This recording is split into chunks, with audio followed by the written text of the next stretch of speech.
नमस्कार दोस्तों, आज हम बात करने जा रहे हैं बलगम वाली खांसी से राहत के लिए आने वाली सिरप।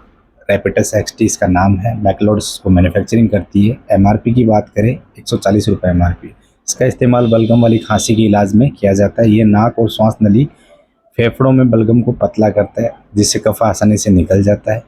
यह नाक बहने, छींक, खुजली और आंखों में पानी निकलने की समस्या में भी राहत प्रदान करता है। बहुत ही अच्छा सिरप है। अपने फिजिशियन से कंसल्ट करके इसको लें अगर आपको कोई दिक्कत हो तो। ऐसी ही छोटी और महत्वपूर्ण जानकारी के लिए नेक्स्ट वीडियो में मिलते हैं। वीडियो को लाइक, सब्सक्राइब और शेयर कीजिए। धन्यवाद।